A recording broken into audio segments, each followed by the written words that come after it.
So we are here for another installment of the 40K Informant. I've got our emblem made and stuff like that. Hopefully, people think it's cool and don't shit on it, but you know, some people might. It is what it is. But so joining me today, we have our buddy Eric, Discord name Eric G. Dot, and also we have Ven, Discord name Oh, Ventril. You all want to say hi? Hello. hello. All right. So I am, of course, your guest today. I'm Gordo. We normally have a co-host, Lucis. He is being a dad soon, so he's been away on baby business. So congratulations for him. I hope everything's going great. Today we are going to be probably touching on a little things here and there. Eric and Ben were bringing up a very valid thing of RP and combat, and also talking about different things as a GM that you can be held accountable. And I also we were talking about strange character builds, so we're gonna touch on that today.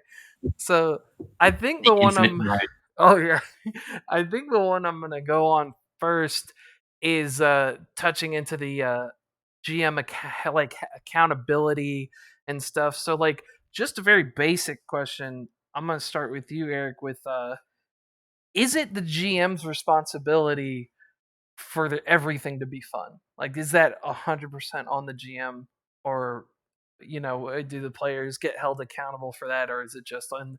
Is it in their lap?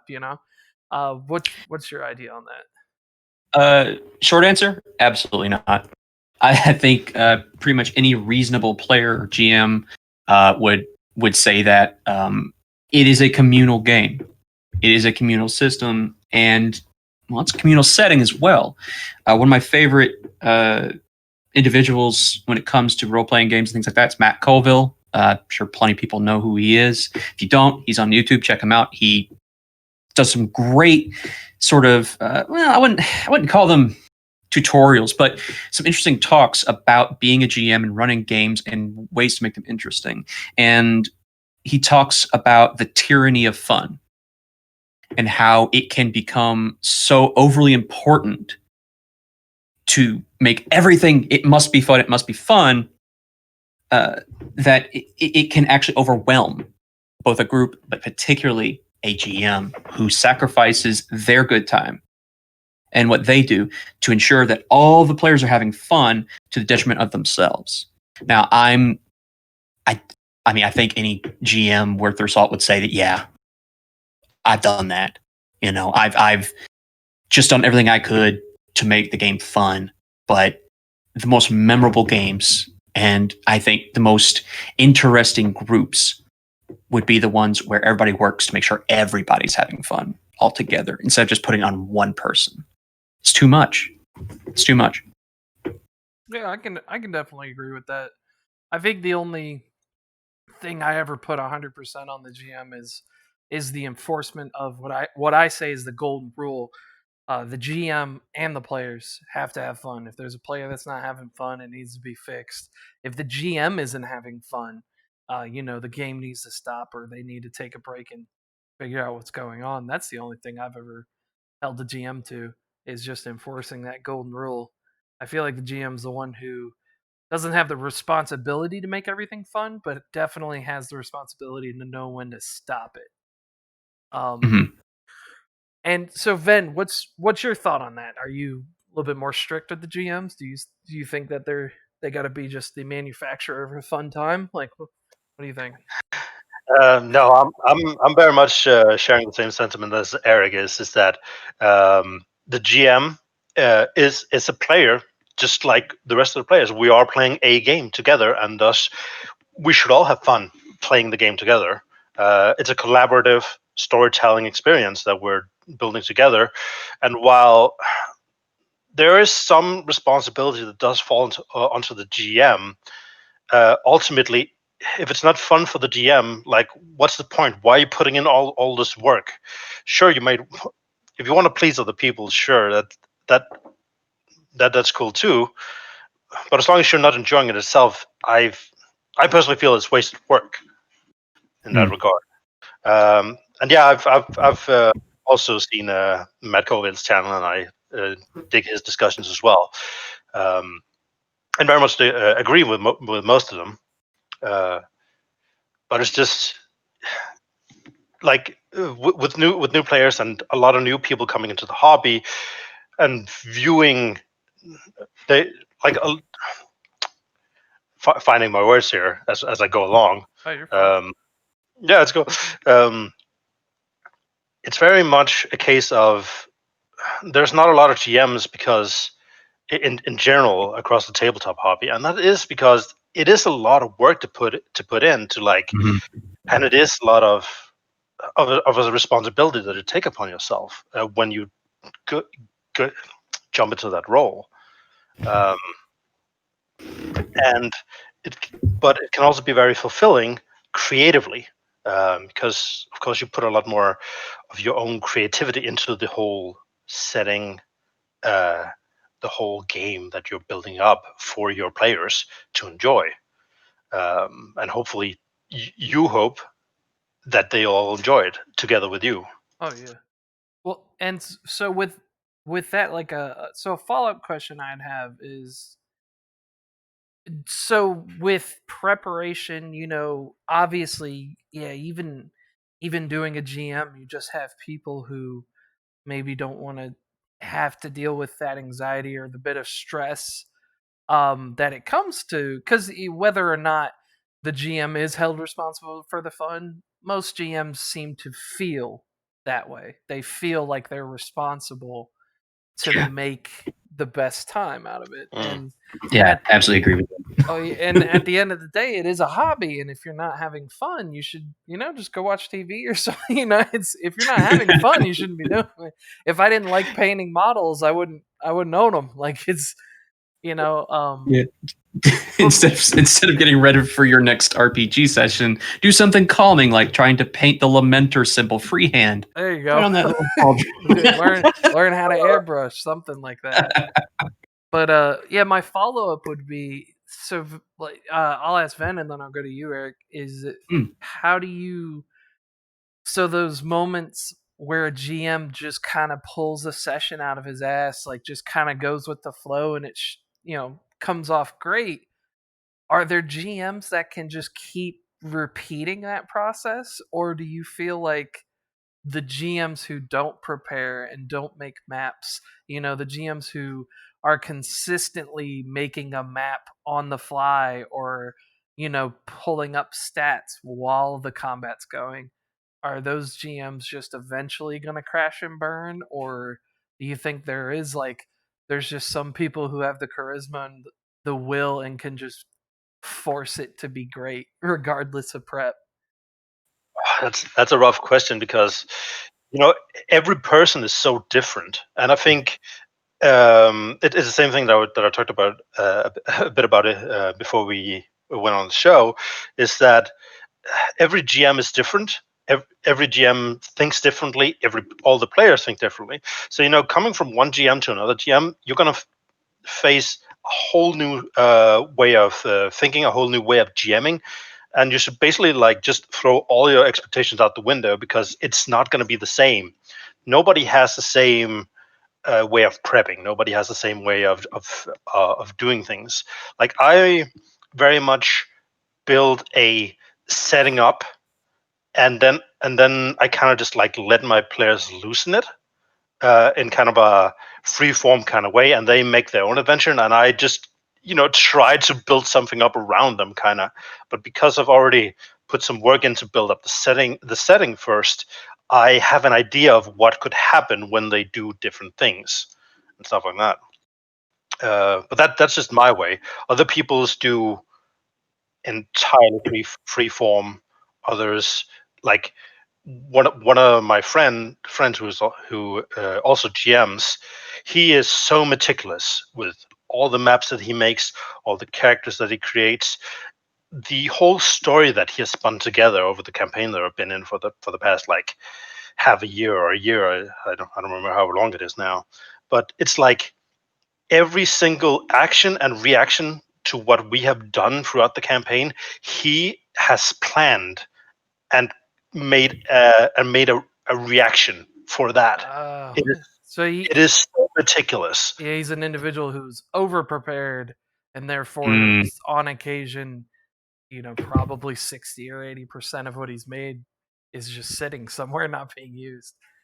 Maybe it is, Yeah. but when I hear him talk about his prep, he just likes doing it. He is enjoying it really a lot, and it's when he's having fun like that, I'm not going to tell him no. You shouldn't do all that work. And honestly, as a player in the campaign, it also just feels like that there's so much meat to it as well. Yeah. I've met quite a few GMs who are like that as well, and I feel like I'm on with you, Ven. I think like ultimately you're just summing it up as like it's going to vary GM to GM as Yeah. far as what you're saying. Yeah.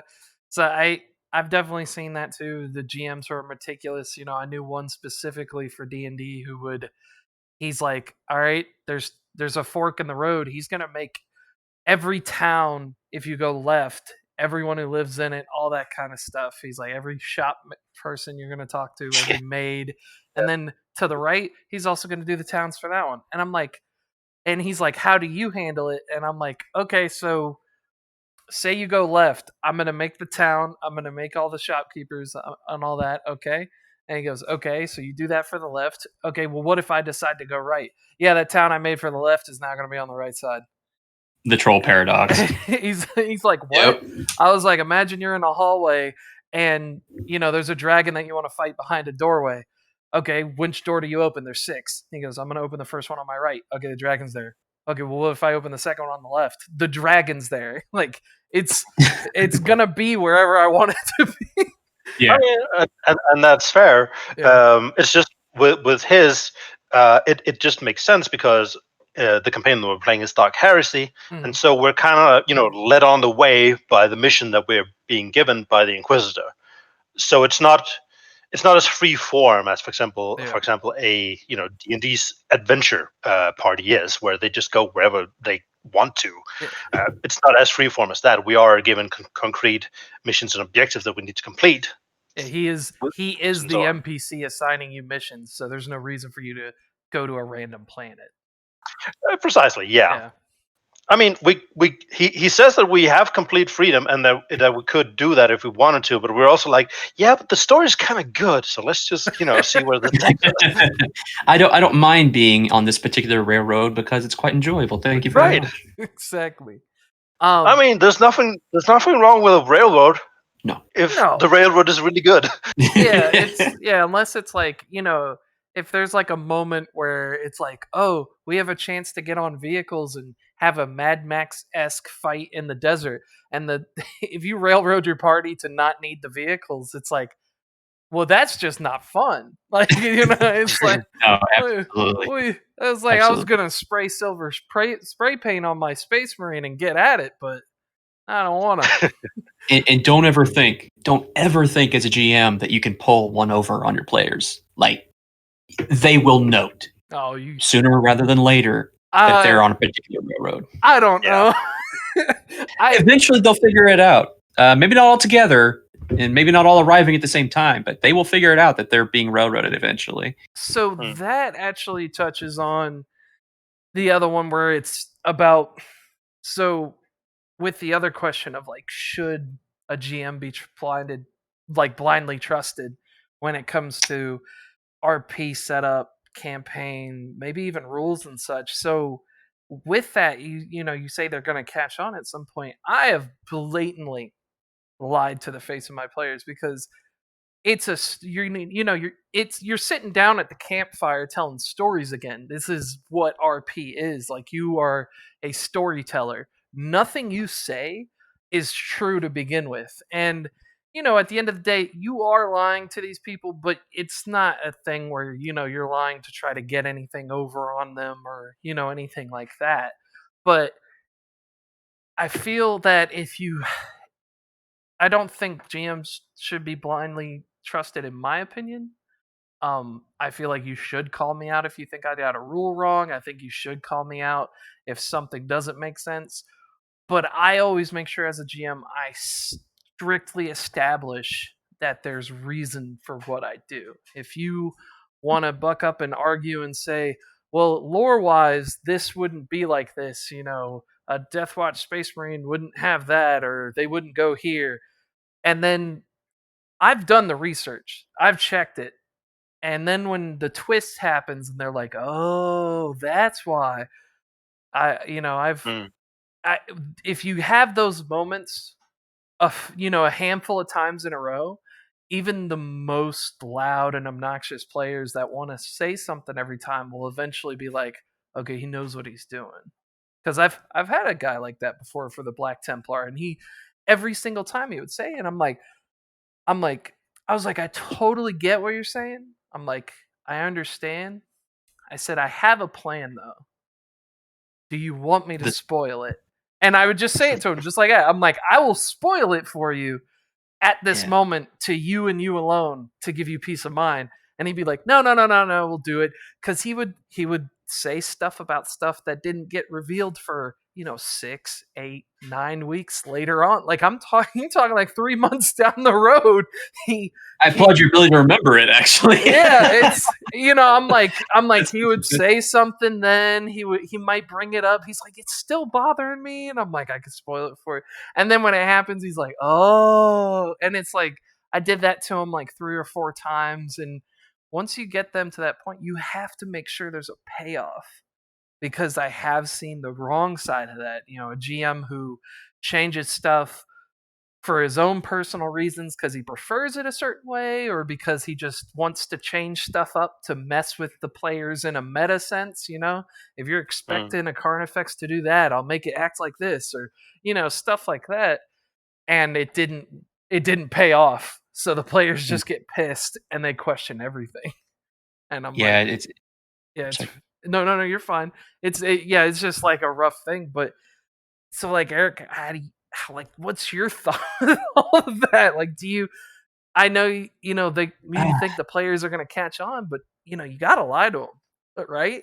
Oh, yeah. I mean, like you said, it's an RPG. We're RPing the whole thing. So yeah, everything from A to Z is a lie in a sense, but there is a compact between, at least I think, between the players and the GM, that the GM will not try to screw, air quote, the players and their characters at least not too much. Yeah. You can mislead them, you can kind of mess with their heads a bit, but when it comes to pulling the rug out from underneath them, I personally don't like doing that. I don't find it to be constructive to a good time. Some groups, I mean, again, like Ben said, it always depends. It always depends on both the GM and the group. They're going to have a different dynamic, but in terms of the GM needing to be somewhat above just screwing with things to just get things their way, I can't say that I would think that would work. I've seen it done. I've been part of games that were like that. I can't remember a time it's ever gone well, at least in the long run. Like I said, you can only fool players so long before they catch on. Yeah. And, there's a difference between fudging dice to make things interesting and ham-fisting something in because it doesn't fit your personal idea. Part of the compact is a communal universe. And that's a real problem with 40K games, is that they're rather open when it comes to things like lore. There are certain set things, the Emperor is the Emperor and he's on a golden throne, so on and so forth. But almost everything else is arguable. If you really wanted to get to the nitty-gritty of it, you could argue anything you want. Yeah, to touch up on that from my perspective, is the same thing that GW has said in a lot of in terms of the 40K lore. Like, there's no trustworthy narrator in any of the books or any of the lore that they've written. Everything is supposed to be written out from the perspective that all this knowledge is like pieced together through like thousands of years of some scribe who's like found it in a dustbin somewhere in an archive. Like there's so much knowledge that's been lost, so much of it is contradictory. So And yeah, that's where it you just should messes with the whole thing. take a book out of take a page. Actually, you know what? We're gonna make a new expression. You got to take a book out of the library of Star Wars instead of a damn page. You need the whole book. George Lucas just hired a dude to keep the continuity of the storyline of Star Wars together, and I would assume someone in GW is doing that. I would assume, but I don't think there is. I mean, No, he I don't is, think so. if I he mean, or she is, they suck or they're unconscious. well, but the thing is also they are actively leaning into that because that fits with the setting and the grim darkness and the lost knowledge of the setting. Like, sure, Everything is canon. everything is canon and nothing is canon. But which sure is really annoying for us. But it also allows us as GMs to play with, expectations in terms of, okay, sure, we know what a gene stealer is and what it acts like, but you can twist it a little bit, and it's like, no, that wouldn't act this way. Well, it might, in my opinion. So I don't think it would put raw meat down as a trap for humans. So it's like, yeah, maybe, you don't know. They're evolving. Yeah, there's a lot of wiggle room. I feel like if you're doing anything crazy, like if you're gonna sit there and be like, yeah, the Emperor's still alive in this campaign, or Ultramarines don't exist, or those are things. I mean, it's like if you want to do it, but just pre-establish it before you get your players in, I guess. right. I mean, at that point, you might as well say, okay, we're going to do like a DC style alternate universe kind of thing, where the Emperor survived the events of the Horus Heresy and so on and so forth, and we go from there. Which is totally fair as a setting, and if you want to do it, just go for it. But again, establishing expectations beforehand to your players, so they know what you're I've seen more than a few fan writings where the Emperor was the evil one and Lorgar was the good guy, and it's like I can't get behind that personally. It's a little cringy, but I applaud your creativity. But you're absolutely right. You have to form a communal narrative. I mean, just to out myself here, Lorgar is still one of my favorite Primarchs, so it's just what it is. I mean, like all of my campaigns are in one universe. Like it's an established timeline. The NPCs are continuous existing characters. Either they could have been NPCs from previous campaigns or old player characters. And so, like, one thing I do for my campaign is that it's now the furthest along in its timeline it's ever been, but it's still 10 years prior to the fall of Cadia. Like, that's just one thing. When they blew up Cadia, I just was not too cool with it. I just didn't like all the changes they did. I wasn't too hip with the Primaris Marines. I wasn't with all the warp going all wonky all over the galaxy like that. It just wasn't for me with that GW lore. So it's like all my campaigns take place before the fall of Cadia, because that's when I started playing. And it's like, I'm like, nah. I'm like, if they did some things different, but they. The one who didn't like the fall of Cadia. We found him, everybody. The one guy. I did, man. You're the only one. I was like, Gordo, you're the only one. I'm like, they, it's like they didn't even take the Cadians and make them remnants. Like, they're still pretty much the full Cadian regiment almost.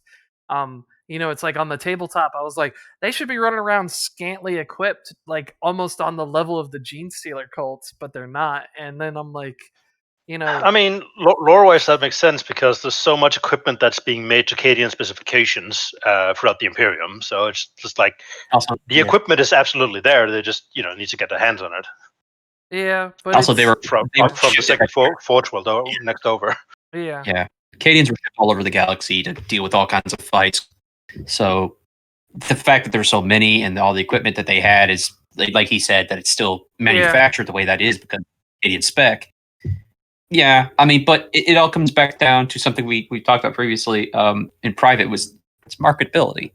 You know, that's why it Yeah. is marketability. Yeah. Yeah, but I mean, it's that being able to recognize what they are, and Cadians are recognizable. This is Defco Krieg, and I think they should absolutely be in the poster boys. But whatever. Yeah, but it's just plays into because it's like you don't understand the numbers behind 40K until like stuff happens because it's like yeah, really losing Cadia didn't fucking do anything. Like it really just it was like the Imperium loses a shit ton of Yeah. planets all the time. Like they really don't Yeah. care. It's like, oh well. I was like, hey, whatever. Now we're just gonna have to occupy these other planets instead. But yeah, I don't know. With that, it was also like half the galaxy getting cut off, which that was having the warp shit. Yeah, yeah. I mean, I It's the kind new of dig it technique. because it's an escalation of everything. So it's both an escalation of the whole oh god, the Imperium is going to crumble at any possible moment, but we're also getting like an escalation of possible hope in Gilliman's return. Uh, I don't know where they're going with it yet, but or if we're going to get stuck here in the what's it called, the Indomitus Crusade for another I don't know 15 years or something like the 13th Black Crusade was and before. I don't know. I mean that's like they had the Primaris Marines come out, which they were planning to replace standard Space Marines with them, and then they backtracked on that. But I was talking to a couple of players before. I'm like, if they just, I was like, there's a simple lore fix for the Primaris that wouldn't piss everybody off because it's like the Primaris Marines are what Space Marines should have been from the get go, stat wise on the tabletop game and model wise. Like the models are amazing. They look wonderful. Totally. And it's like that's what this should have been from the get go. And I think I heard I don't remember offhand. I think it was either rumored or they did it or they have done it. I'm not sure. I'd have to check. Where they were going to change basic Space Marine stats to have 2 wounds as well, and they were going to do some changes. But I was like, if they just changed a little bit of lore for the Primaris Marines, I think everybody would swallow them a little easier. And my idea for that was to make those Primaris Marines custodes, where they are custodes that are either going to provide support to a specific chapter as a Primaris Marine unit, like that's what they turn into, or they are like maybe they just are not wanting to be stuck on Terra, or they don't want to, be assigned to this custodes. They want to instead be like, part of a chapter for a crusade or a campaign that's going on. I feel like that would be interesting and that'd be like different and it would make a lot of sense where it's like it's like these Primaris guys are actually custodes that are being assigned to this chapter for extra firepower. To a certain extent, I can see it. It's but a way to take it, and that's Yeah. just it. Everybody, I think almost everybody who looked at this release and wasn't happy has some way in their mind of fixing it, whether it be just don't do it, up to and including what you're saying here. That's the problem with a fandom and a company that broadly accepts any idea as a possibility in terms of their lore, is that you have a lot of people who are frustrated that their particular view of the media is not the generally accepted one. And when it comes to marketing and tabletop gameplay, that's always, in my opinion, always going to take precedence for story. Story is secondary, in my opinion, to Games Workshop, which is really unfortunate. I'm a plot whore. I won't lie about it. I like good stories. That's fair. It's hard to put those aside, like the story and as you know, just the game itself, because they are through these 25 years plus that 40k has been around, they are so intertwined. There's a reason why all the all the codices are contain so much lore alongside the rules. If the story was secondhand, it wouldn't be printed in them. But it's so important to the whole setting and understanding it and the feel of it that I think they couldn't do it without the lore. Yeah. Oh, I agree 100%. I just feel that it's still going to be secondary to the marketability and the models and things like that. We wanted, I wasn't in the room. I would love to have been a fly on the wall when they were talking about Primaris and the Fall of Cadia and the Fracturing of Beltan, You which would have is. shot yourself in the face. I imagine so. I don't know, because again, heard the reasoning. Again, a lot of the marketing material that they've put out, it builds on the story, it builds on the narrative, like the whole, the whole like. I don't see any lore benefit though. The Primaris Marines sounds 100%. Sure. Now you're thinking lore benefit and whatnot. I'm just thinking from a marketing perspective. Yeah. And how they did their marketing, because that's my background in degree. And I just remember, seeing the teaser trailers. They don't show any models. They don't show what's coming. They don't show anything. It's just Cadia spinning and Abaddon doing a voiceover. That is wholly dependent on the narrative and you knowing the setting and nothing else. Yeah, it plays off of. Yeah, it felt 100% like it was like someone said, "Hey, I have an idea for a new model for Space Marines that we can release a whole line of," and they were like, "Okay, how can we make this kind of make sense?" And that's what they went with. I don't think that's what it was. But I really don't. It had to be. They had like the Assault Marine version of them, the Scouts, the bikes, they had absolutely. so many. They were there with the bullets. For sure. They definitely started with, we need a new line of models to sell, and then they started to build a story. And it sucks because there are definitely a lot of moments like that. That's like the grav weaponry, like the Centurions and stuff. Like, the lore seems to come after for a lot of the units. I mean, even there's a documentary. I don't even know if it's a documentary. I think it might just be an interview where they talk to the guy who was actually behind designing the Space Marine, like the very first model back when they were Rogue Trader. He was like, yeah, I made the model to just look like marketable, like it's imposing, it's strong, like it makes no sense, it doesn't work.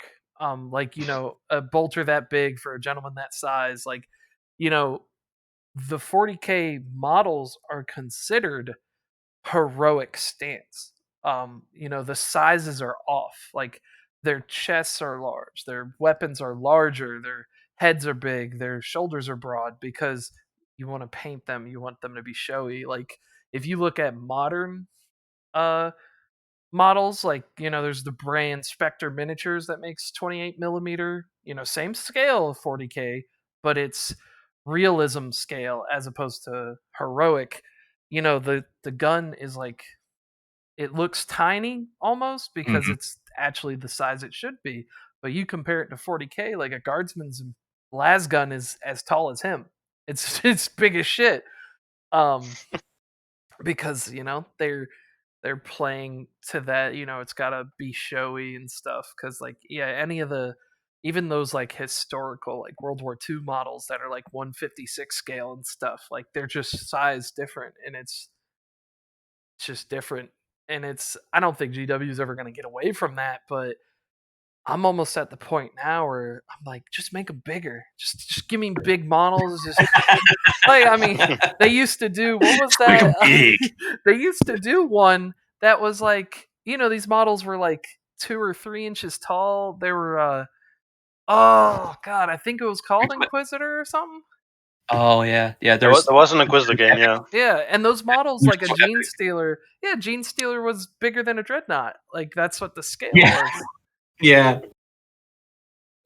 I mean, that's always, there's always going to be fluctuation when it comes to something that's oh god, this makes me feel old, but that old. to something like now, where we have the more or less the standardization in terms of relative size and shape. Yeah. But I'll be honest, I think that whole thing started with a meeting of guys, our sales are going down, or they're not growing. Maybe you just see stagnation, plateauing. We need ideas. And some guys just like, he's had this bug up his butt for years. More And he's Space sitting there thinking, Marines. More well, just says no, I more think Space you're Marines. like, we've got people talking about advancing the plot line. Well, you think Let's blow up Cadia. You think he pitched that whole thing? Cadia.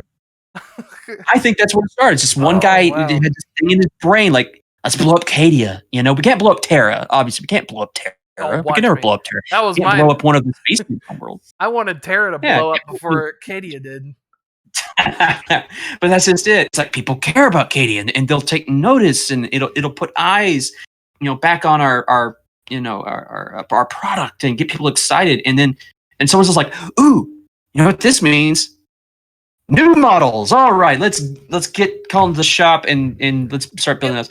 So it was an idea of lore that preceded a marketability, and the marketability then preceded a story to back up that market. But that's the way I think. But that's my thing I can see it. though, is that like, so you have that moment, but then they don't follow through in certain areas. Like, I understand the Cadia being, lore wise being still, regimentally fit, but why wouldn't they, just so that they had a new line of models, have some scant, like, remnant group of Cadians now that, like, had auto guns for their base infantry units that you'd have to pay to upgrade to las guns, and had some, like, scavenged equipment for vehicles and such. Like, that would have been a whole new line. That's another Gene Stealer cult coming out. Like, that's, they would have sold those. Yeah. Well, I mean, all actually intents and purposes, we're actually relatively early into this release of the new model line and things like that. That's not to say that we won't get something like that. It's just that GW has proved time and again they're perfectly happy with leaving certain things as they are while advancing one thing or group or idea way forward. Think of the Sisters that didn't get new models forever. Think of the Dark Eldar, who, from what I understand, I'm not a big tabletop player, but I've heard a lot of people complain that, their codex hasn't really been a new one in a long time. Regular Eldar is still like Finecast and Mel. Yeah. So I mean, I'm at the point that the Dark Eldar, I'm at the point, like, I don't know. It's like, I feel like stuff should be, like, they should just refocus certain things. Like I feel the Dark Eldar should be just kit upgrades that you buy for Eldar units. That's where I'm at. Where it's like, man, you get a new set of heads and different attachments and some weapons and stuff, and then you just use the base bodies from Eldar kits or something. Like, I got a player of mine who would come after you for that statement. It's true enthusiasm. It's like, the people who still play Dark Eldar are Dark Eldar. Like, they are the Dark Eldar, because there's not enough of them. There's not enough of them. Like, I can say this over Twitch and the internet because there's only going to be 4 dudes who show up at my house, and I think I can take them. Like, there's not enough of them. They're katanas and yeah. It's just, unfortunately, that's what it is. Like, it's like and the Dark Eldar have this established, creepy ass aesthetic, and it sucks because it's like, it's like, I almost wish they would release a new race, like maybe called Road Traders or something. Like, we need like a Harlock space pirate kind of guy. I don't know if y'all know that. Oh yeah. Yeah, so yeah, like that. Like, Harlock the space pirate, or, Treasure Planet. We need people like that. That's what the Dark Eldar should have been. They should have been dope ass Blackbeard pirates that roll around and jack stuff up. I'm sorry. Do I hear Eldar Corsairs? Do I hear Eldar Corsairs, anyone? Yeah, well, they don't have it. Do they got a codex? No, they're not going to have anything. Yeah, No. exactly. They got a fleet and battle fleet, and that's enough. Yeah, I guess. I also think we're getting slightly off topic because we're talking more about models rather than role GM play. things. It happens. So, Here, I'm gonna run through the chat real quick because we have a couple people. So, Radic the Insane 45, he was just basically bringing attention to the fact that GW does have way too many writers for 40k. We also have they do. oh yeah, But they have also a lot. a lot of them is also on Black Library. So Yeah. Yeah. By the Um, way, shout out to Gab Thorpe, one of my personal favorites. Even though another thing he does is perfect, I enjoy his stuff. there you go. So we He also does have the Canavan clan, who I think he's just touching back on my stuff, where he was saying that they just need to basically have one single consistent timeline. I agree with them both. Like I feel like they shouldn't be letting everybody publish willy nilly in the Black Library any kind of 40k stuff. It should be more. I mean, just like how Star Wars was handling it, like George Lucas had a grip on his continuity when it came to his timeline. I don't know because and this is pre Disney, reversion of the extended universe. But You mean the nuking? there's some weird stuff in pre Disney extended universe. Chewbacca died by getting crushed by a moon. That's just a thing. We don't talk about that. I mean, well, Okay, being bad at weird George and Go. being inconsistent is different because it's like there is stuff in 40k. You could go and look up stuff pretty quickly to find that is contradictory, and that's Sure, the thing. Star Wars avoided that a lot. Like they didn't really have too many moments where they just blatantly contradicted themselves or anything. I think we also need to look at it at the time when the books were created. Like it was early 90s, 2000 and whatnot, and at that point in time, I don't think they had consolidated the lore to the point where it's like, okay, we actually have an overview of it. I think they only began doing that when they were like, okay, let's make a Horus Heresy book series. Let's make it 60 books long for some inexplicable reason, although they're pretty good. But I think that's when they really consolidated the lore, and they just didn't want to, deal with a lot of the contradictions that would happen in the previous books, and that's why they've basically said that the whole thing about there being what's it called again, an untrustworthy narrator. I think nowadays they have a very good perception of which books they're putting out, what is in those books, and how it relates to the different things. So nowadays, I think it's different. Back then, not so much. Yeah, I mean, especially fair. talking about how previously the codexes were not necessarily the only source, but definitely the primary source of a lot of fluff and lore. Mhm. And I mean, if it's in the codex, there are inconsistencies. There are canon conflicts, if you want to call them that. They're always going to be that. But I mean, that was a GW issued item that came with models. These were rules. So a lot of people, for a very long amount of time, I think even now, would consider those to be the canon. Don't go back and read all of them and go like, well, wait a minute, there's the other, because you will drive yourself insane. I mean, But you can do that with the Fantasy Flight Game books. I mean, yeah. they contradict themselves from book to book. Oh god, just as well. So yeah, we're not going to talk about the Calixis sector and the Jericho Reach. Those two things drive me insane. Interesting stuff in there. A lot of great storytelling. But shoot me in the foot is some of that stuff really hard to read. Yeah. I mean, also just character creation and Death Watch. Oh boy, do you need to look far between to find the bloody rules that you need.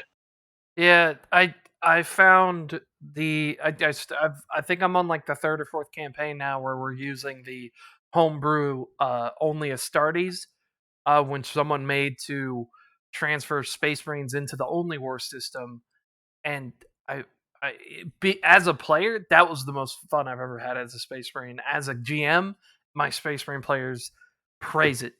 Having the customizability that they do, and the fact that I need to go and see if I can find the source from where I got it. and give him as much props as I can, because this guy or girl went through and took everything from every Death Watch book and put it into one. It has every talent, every skill, every power armor history, every piece of equipment, everything. And it even has page numbers. He even went back and made his own stuff. He tweaked some things, and it's amazing. Like it's so good. I literally tell my players, it's like, if you're a Space Marine, you go buy the Only Astartes book, then the Only War Core Rule book, and then the Death Watch books. And I'm like, if you have to get back to the Death Watch books for a ruling on something, you're not reading something right, because that guy or girl just did great. It's phenomenal. They breaks down exactly how much equipment an individual will carry. Like, it tells you like how many slots they have. It's like, okay, you can hold 3 primary weapons, you have a back slot, you have this many slots that can be allocated to magazines or grenades, you have a slot for a chapter trapping. Like, it covers everything. And it's phenomenal. It breaks down. It's like, okay, based on how much XP you have, you're this rank. Here's the chart for getting, renown and stuff like that. And it's just amazing. It also made it easier with the wounds, where Space Marines just get like a flat 24, and the more XP they get, they just get an increase. I think it's 19 plus 1d5 or something. Yeah, in the Only Astartes homebrew now, it's just like 24, and then once you start reading like certain milestones in XP, you'll get an additional wound, and then when you get to the next one, you'll get a couple extra. So it's like, I actually like that a lot, because I like, throughout all the Fantasy Flight RPGs, Sound Constitution is, you don't want to spend XP on that for one goddamn wound. yeah, It is such an investment for such a small benefit. One wound does nothing. Yeah, especially during the books where it's a tree system, where it can, you won't get it until tier 4 or 5. It'll be like 1,000 XP for one wound. Yeah. Well, and that homebrew, but just in those, it somewhat made sense, because it's like, okay, I don't have, if you kind of fulfilled the stuff that you wanted from your tree, and like, well, I don't have anything to spend it on, let's just get wounds. Yeah. Then that's fine. But in a lot of cases, it's just like, Sound Constitution is like the last thing you want to get, because it's such a waste of XP. Well, and like in this homebrew, like you're set up similar. It's the Only War system. So like, purchasing talents and skill upgrades and characteristic advances is increased or decreased in cost based on the aptitudes you get. So you can straight out the gate purchase anything, but if you're not a melee guy, swift attack is going to cost a lot more. If you're not an apothecary, Medicae is going to cost a lot more, but a Devastator can get swift attack. A apothecary can get tech use, and you don't have to be limited. You can customize your guy however you want, which means like people who used to use the tactical marine to build a sniper class can now take him even further, and stuff like that. And it's like, you can still purchase Sound Constitution, but having those milestones, like, it doesn't make it to where it's like a requirement or a need. And now you can buy more stuff. And it's funny, because all the players I've had who played Space Marines, the thing I've seen purchased more based on this freedom are lores. Like they always get combat related stuff. Don't get me wrong. There's always Right. they're always getting Mighty Shot or some shit. But there's a lot more lores being purchased than I've ever seen before. In Death Watch, you wouldn't get them because you can't waste the XP. You gotta. No, you can't. Yeah, you gotta scrimp and save for every last point of XP that you can get, because I want to be able to punch that alien into the stratosphere instead of just a couple hundred meters. I guess, which is boring. Yeah, but that's the problem with the system. I think more so, it's very. if you just take it at face value, it's very straight and narrow. Yeah, I feel like the only war system with the Astartes homebrew, I feel like that is the absolute best way to play the Imperials in an RPG setting. It's because it's like if you want, you don't have to stick to the strict regiment build for only war. Like you can just pluck your guardsmen and space marines out and throw them under an inquisitor, and it's like boom. Yeah, now we're using the only war system to run kind of like a dark heresy. And it's like, yeah, if you wanted to be able to play with different races or maybe be a Xenos or like an assassin or something like that, like yeah, you could do that, but it's like if like I have a lot of former or active military in my group currently, so I give the guardsmen and the space marines a bit more of a modern military feel, pulling off of like you know I grew up in a Marine Corps town, so it's like I know how they all were. And also you got like Band of Brothers and Generation Kill and all these shows, and it's like so you give them a more modern military feel.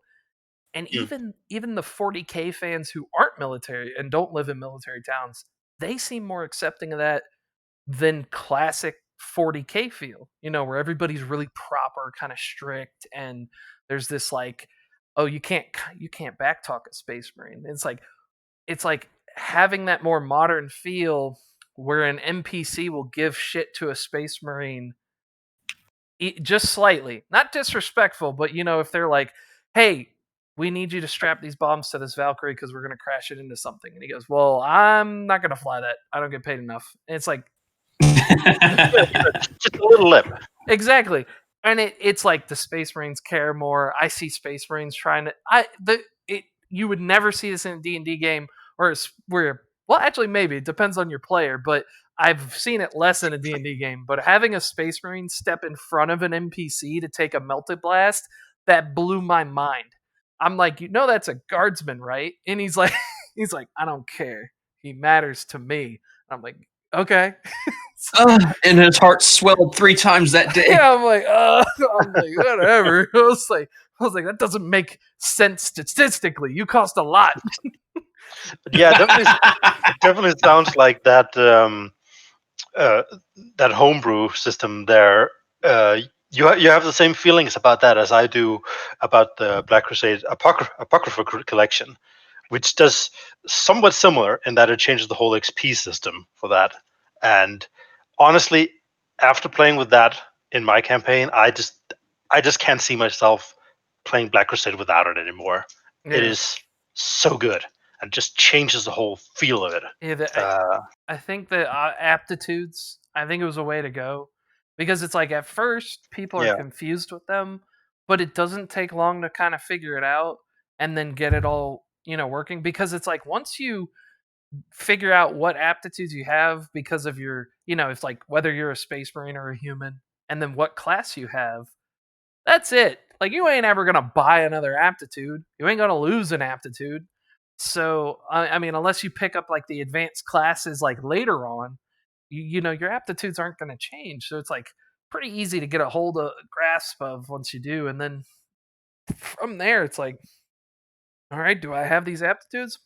Oh nope. All right, it's expensive as shit. Oh, I have both. All right, it's cheap, and that's it. And Black Crusade works on a similar sort of premise, it was simplified to the gods, I think, right? Yeah. The core Black Crusade, that is, because that's a game I'm running right now, and I've had a player that's talk to me about Apocrypha and stuff like that, and I'm going to look at it, I'm like, we were already 3-4 months into the game before they brought that up, and I'm like, it is way too late for us to switch systems. It's rough to switch in the middle. Yeah. But I took a look at it and I can see the good points in some points I'm not a fan of, but there's never been a system where I didn't find something like that. Right. I just feel like you get the proper flavor of what it is to play Chaos, because in the core rules, like if you play Coronate, you get the same amount, you get the same towns, you get the same thing. There's not a lot of variety to what you can actually play in terms of like skills and talents and whatnot, because what you play towards gets cheaper for you, and so you play into that, and you can't really mishmash properly. and playing Undivided is just like horrible in general. Um, Whereas with Apocrypha, they changed the system so that all XP is now paid at the unaligned level. So it's those costs, but it also changes the corruption system and the infamy system so that it's much more built upon what you do, and that dictates your alignment. So it's much more player based actions that grant them into which lead them into their alignment rather than I want these talents and that's why I'm aligned to Siege. Yeah. Yeah, it's yeah, I'm still at the point. It's like everything seems to have its own advantage and disadvantage when it comes to fantasy flights, and like there is obviously the inconsistencies and stuff like that, and rulings that change up and down for talents and traits and stuff. I say it every time I talk to somebody about fantasy flight games. I'm like, I want to go through every single book, even the ones I don't know. I haven't played a lot of Rogue Trader. I haven't played a lot of Dark Heresy in a long time. Because it's like, unfortunately, if you are just like an Imperial Guard and a Space Marine fan, you're drawn to Death Watch and Only War. You just you're there because it's like those. And even playing some Rogue Trader and playing Dark Heresy, I still find Only War to be the best one, but still has its issues. It's not, there. But I feel like I always want to just go through, and especially with that guy doing the Only Starties homebrew, I'm like, it can be done. I want to go through every single book and just bring them all to one cohesive book. Like, that guy went through every Death Watch book and he tweaked certain things, even if it was grammar, he tweaked stuff to fix it and added his own stuff. It's like some of the stuff he added, a little OP, not gonna lie. It's like it's homebrew. It's like, but some of the stuff, it's like, nothing in there is like bad enough to where I'm like, oh yeah, that's just off limits. Like, well, yeah. It's just like, it's just some of the stuff. It's like you could stack certain things to be like, it's like, okay, now I have the ability where any bolt weapon I pick up is now accurate and proven 3. And it's like, oh god, it's rough, but it's not bad. It's not like anything I can't counter. So it's like stuff like that. Like, that's pretty damn dangerous. But it's like, to be honest, at the end of the day, it's a fucking Space Marine. I expect it to be dangerous. True. Well, so if it's not dangerous, he's doing it wrong. There's a topic for you right there. Homebrew. Exactly how much is too much and exactly how much is not enough. That's a contentious issue that I've seen quite a few times across the board. Any system I've ever seen. D&D, 40K, Star Wars. Maybe also take the opportunity to highlight those homebrews that are actually good and people recommend. Well, yeah, I mean that's subjective, but yeah, there's totally pretty good. There's some that have rather positive reviews overall and stuff. But that's something for GMs, I think, to consider. And players to consider with their GMs is homebrew, not only for items and skills, but rules, because no system will cover every eventuality. They can try, but they'll never succeed. Except for the one that I have, plug there, and then I don't know what I'd call it. I don't even. I mean, they're trying with Wrath and Glory, and I'm not sure they're doing a good job, to be honest. I haven't even tried it. I have to. I should probably just see if I can get some fucking GMs together and players and maybe run a 2-hour Wrath and Glory, because I haven't tried it, but everybody I talk to shits on it. I mean, it's okay. Like, having played it, and I'm playing through the Dark Tides module with one of my other friends who is GMing it, and it's solidly okay. But it's hard to say when you have. Well, again, it's coming from habit. Having played the FFG games for Mhm. so many years, like 6-7 years now, having played them, being so used to them, like you don't even look up the in the rule book anymore because you know the rules by heart, and then having to go into like a brand new 40k game and then having to struggle with the rules. um I I like it. It's good. It's just that there, and this is due to the age of the game, it being so young. There's just so much more content for Fantasy Flight games. Mhm. Especially because that all the games are so compatible with each other. Like from first edition Dark Heresy to through the timeline to second edition Dark Heresy. Funny thing, it's the same game, but yeah, in opposite ends. All the way back but around. but they're all compatible. Like you can play in Black Crusade and pick a gun up from first edition Dark Heresy, and they'll work just fine. Like rules wise, you don't even have to do any conversions or anything. Everything just works really well together. There are some bumps. I mean, there are talents that are there are rules that aren't the same. I mean, talk about like actions and things like that, or in Rogue Trader, to fire full auto is a full turn, and in Only War it's a half action and you don't get the bonus. There's a lot of that stuff, but generally there's changes, but you can take you can say, okay, I'm picking Dark Heresy Second Edition as the core rules that we're following. And then I'm also going to lift all the ship combat from Rogue Trader and just put it in because it's just the same stats and everything, so it just works. Yeah, that's what I do for my Black Crusade game. Because Black Crusade didn't put any rules for vehicle or ship combat, even though they make mention of both. I pull the spaceship combat from Rogue Trader, and then I pull the vehicle combat from Only War. Only War has a fantastic set of vehicle combat rules. Really big fan of that.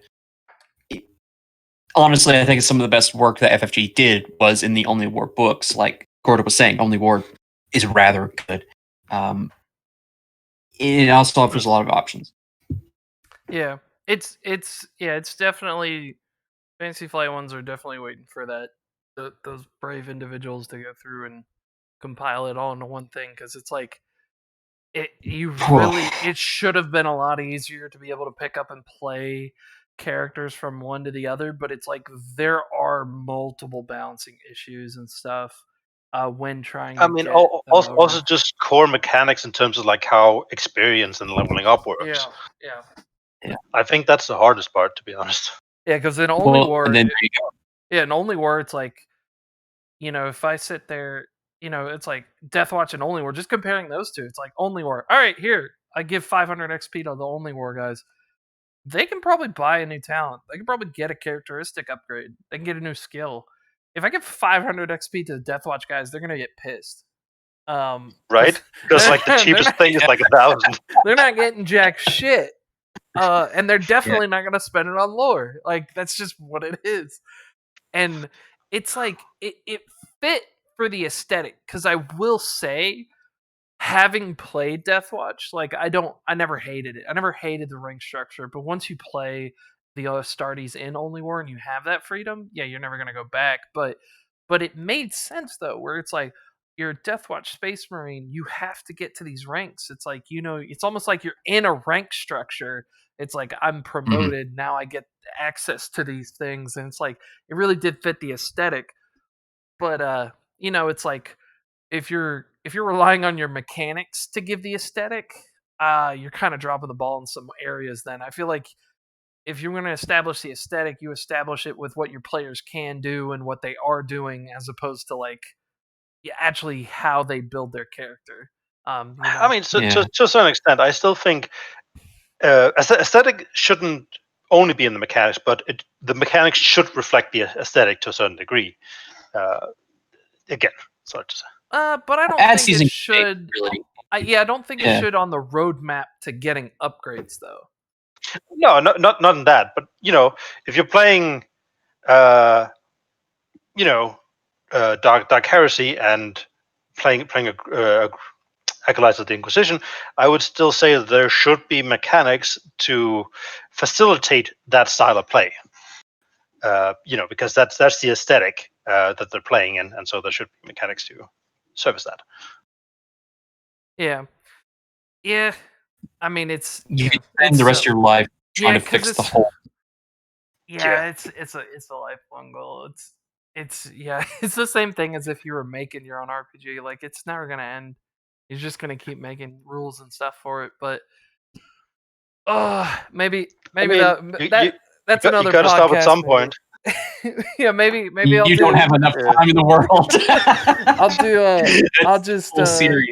I'll just do another podcast where an hour a night every Thursday. Maybe I'll just work on it. I don't know. I'll have guests and they'll help me work on it. Maybe that's what's gonna be Thursdays. Fuck. No one's gonna do it. Stories tell of the man as he worked in his home on this giant compendium of all the FFG games, putting them together, that he went mad.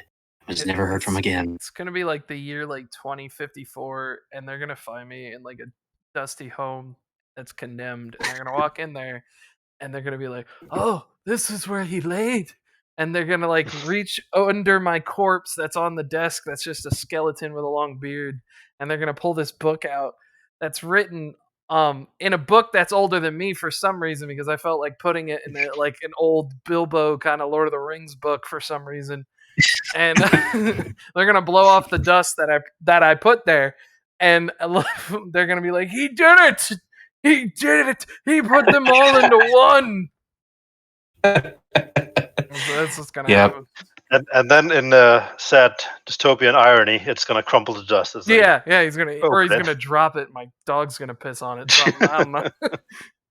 And they say, if you listen on cold winter nights, you can hear his voice on the wind saying, "Force weapons use a focus power test." Fuck! Why am I doing this?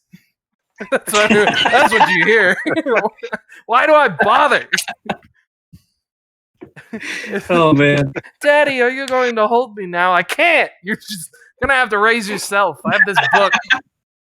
Are you getting paid for it? No. What do you mean? No, I don't make any money. I'm taking other works that other people made money from. Yeah, this is for my sanity. I don't care about any of you. This is for me. Yeah, right. Shit. I have to make the world make sense. Yeah, because there's like so much more stuff that you could do, so much more stuff that you could add. You gotta, it needs an update to include the newer weapons and stuff and new vehicles. Like, I'm trying to even remember. I don't even think the Fantasy Flight books, do they have the Storm Talon in the Deathwatch books? No. Storm Talon? Storm Raven, I think, but not the Storm Raven they do. Yeah, not the Storm Raven's yeah. as old as time, but that little one-person Storm Talon, like that's like 6th edition tabletop. Like that was way after Deathwatch came out. Yeah. I mean, but those books would never be able to keep up with all the new models and stuff like that. Like, my God, I've seen homebrew stuff for the Custodes that were, even though it was made, that was made like 4 years ago, it's still wildly out of date. It's also wildly unbalanced, but still. Yeah, but it's been long enough. Now's the time for that update, because if you do it now, it'd be set for at least 5-6 years. But I mean, they might do that in Wrath and Glory. They're not fantasy. Depending on how far. Yeah, it just depends on how far they want to take that line. As problematic as it's already been, but I'm cautiously optimistic about it, having played it. It just needs more options for players. It's got growing pains, It's got growing pains, because I see Wrath and Glory the way that I saw D&D 5th edition.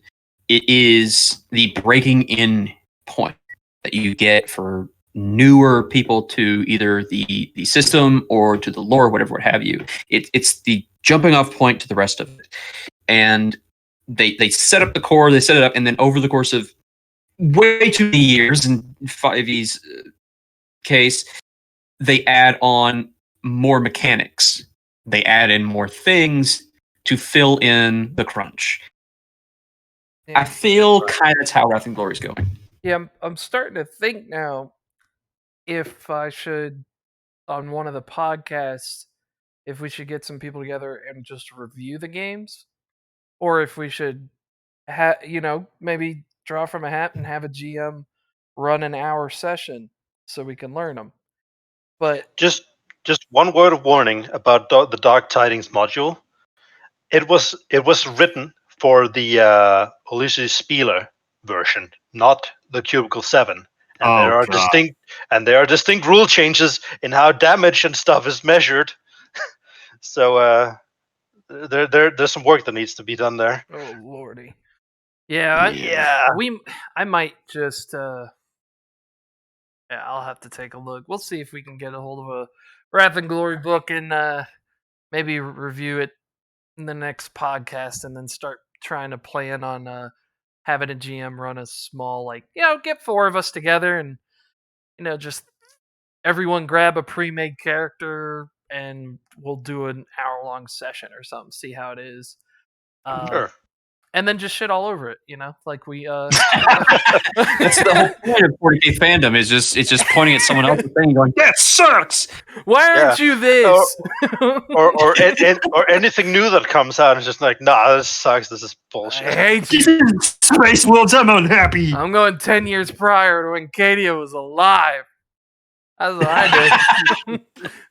I just couldn't, man. I was just like, I mean that honestly is something that miffs me a bit about the fandom, is that there's so much negativity, and it's just like, come on, people, let people enjoy what they enjoy.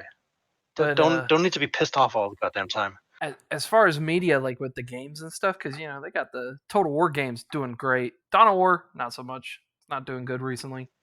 Well, I mean, Relic is dead, so It's crap. Dawn of War Yeah. 3 was crap, and then Dawn of War 2 seems to have a pretty good competitive multiplayer basis going on, but even then it's like, I'm pretty sure more people play the Apocalypse mod for like Soulstorm than they do probably Dawn of War 2. Yeah. But The story was amazing in Dawn of War 2, but beyond that was one of the moments where the paper book was better than the video game. I actually read the book on it, but my idea was, if you ever heard of oh crap, I can't remember what it's called now. There's this modern strategy game called like Red Dragon or something like that. War Game Red Dragon. Yeah, War Game Red there Dragon. you go. Yeah. So that one, the scale is very large, and you can even like zoom in pretty close to the units. I was like, if they did a 40k game like this, you could get across the scale of 40k finally. Like, you could have mass units charging and shit, and Thunderhawks and all that. Like, that game has an amazing sense of scale, with artillery and air support and infantry combat and everything. And I'm like, that's what I'd want. I was like, I would love that to be a 40k game.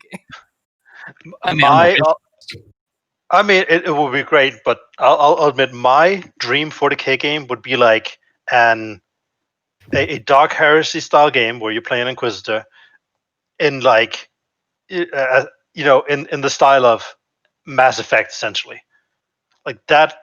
With the story, with characters, and so on, and you're cruising around your own huge spaceship. That would be with you saying amazing. That. Were you a fan of 90s shows like Stargate SG-1, Farscape? Oh, I love the old that's how I knew. I love Stargate. I love like the old like the Next Generation Star Trek and whatnot. It's so good. As long as my heroes can go and start a mission and be back to the safety of the base, and on occasion the base or ship gets attacked. I mean, it's not so much that. It's just like, the fact that it's story based, that it's like building on the characters, and it's not just, because story is, you need characters for that, and it's kind of hard to do that in like grand strategy games like war game style games. Yeah. Although World in Conflict did it pretty well, but still.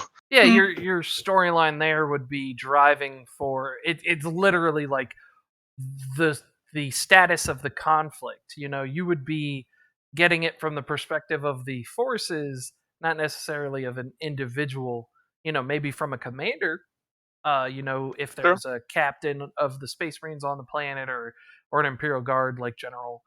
But yeah, like with that fact that Mass Effect 2 and I mean because I run my campaigns like that a lot where it's they work for an Inquisitor and there's a ship and they go out and do missions, and sometimes it takes them a few sessions, sometimes it's just a session, but they always end up back at the ship. They get some time to check their gear, spend XP, relax, go to the next place. If sometimes the ship gets attacked, sometimes it doesn't.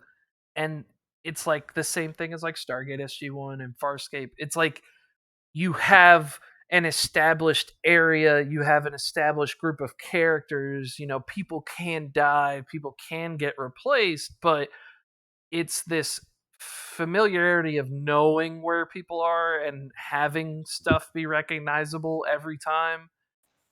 It does help to build the story. It's like, okay, we're here at this base and we go and do this mission and stuff, and it's like you get to introduce new stuff constantly, but with keeping them at a place where they can feel comfortable and safe almost. It's like they're not just The carousel system, yeah. So it's like, we're gonna go out in this scary universe, but we can always get home. Like that's basically what it is. If I had to put out my wish list for a 40K game, it would have to be two different ones. One, first-person guardsman, and we're kind of getting that with the upcoming kind of Left 4 Dead. Dark Tides? Dark Tides.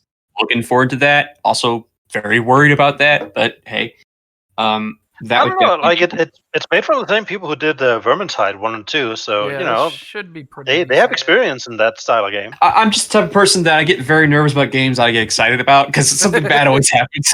So I mean, like that's always been fair. looking forward to Cyberpunk 2077, and it's had a rough go of it. Yeah. But I mean, that would be definitely one of them. I mean, if they just made 15 hours into a linear campaign, I don't know if y'all have read that Guardsman book, but if you haven't, look up 15 hours. Yeah, It's about it follows this guardsman through his regimental training, and then his regiment is sent to reinforce some guardsmen on a planet that's attacked by orcs. And when they get there, they get shot down, they crash, and then they link up with the forces there.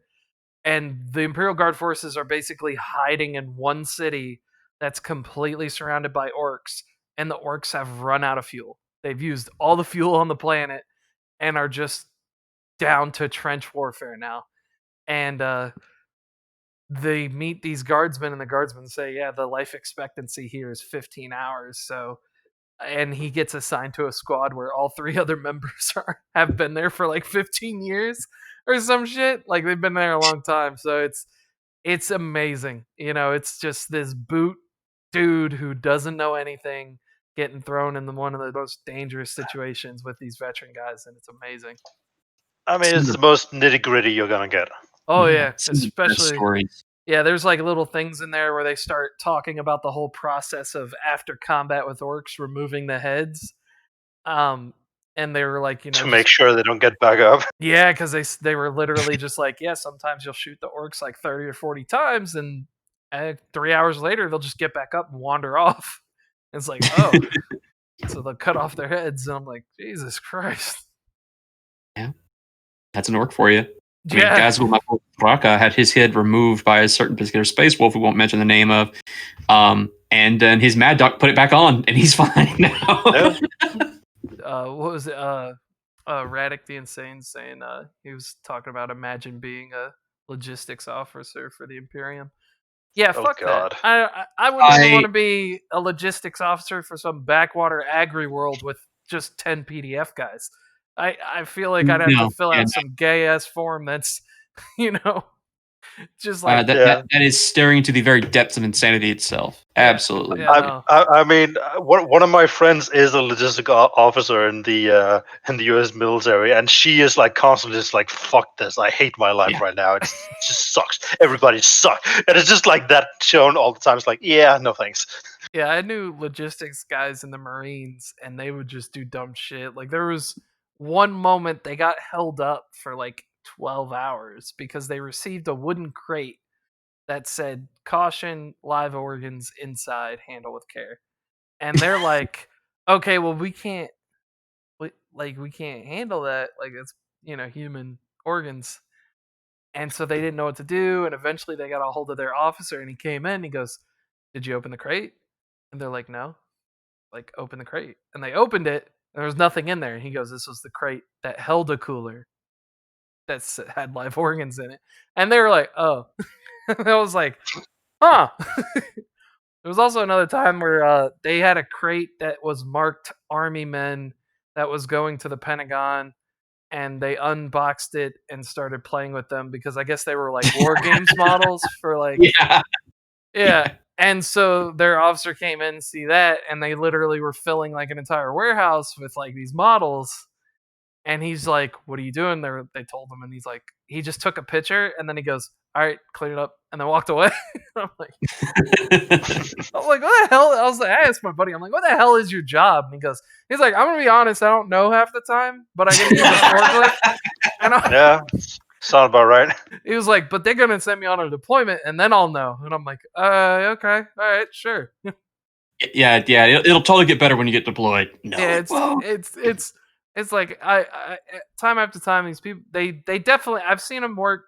They definitely know what they're doing and stuff, but it's so funny when you have them just like if they if they're just waiting around to like go on a deployment, or if they're stationed there, like if you have the career guys and they live there, they're like, "I'm gonna be at this station for the next 10 years." They're gonna bust their ass. But if you have people who are like, "I'm gonna get transferred out in like a month because I'm going on a deployment, or because they're sending me to like California for training or something," those guys can just be some of the funniest dipshits you'll ever meet. It's funny. Takes But all kinds. oh yeah, definitely. But I think we're almost 30 minutes past our normal time. I'm just sad to say, might have to stop it here. But it's been great. Definitely gonna have you, Eric and Ven, on again. Definitely should. If not next week, if you guys are available, probably maybe after Christmas. Depends on everybody's schedule. I know that Sure. probably definitely not going to be doing one around Christmas and the New Year. I think those fall directly on like Fridays or Saturdays for us. Yeah, it's a rough spot. Yeah, so it's but we're almost heading into there. But it's great. We touched on some stuff. Next podcast, I'm planning on touching on other things such as how GMs are handling starting XP. I've noticed a lot of GMs don't like starting with the base vanilla XP no more. They like to give their boys a little boost. So yeah, they do that. Yeah, going to be touching on that and possibly shitting on Wrath and Glory. Maybe we'll figure that out. I'm gonna have to take a look. I'm gonna see what's going on. Might make a little pre-session build myself if I understand the words. I can be illiterate from time to time. All my Fantasy Flight books are in Braille. So we'll see how that goes. But Eric, thanks for being on. Pleasure to be here. Ven, great having you. Thanks. It was great to be here. All right, and everybody else who's tuning in, thanks for chatting it up in the chat about everything and popping in. This is the 40K Informant with your player propaganda for this week. So I'm Gordo, and we'll catch you guys next time. Thanks.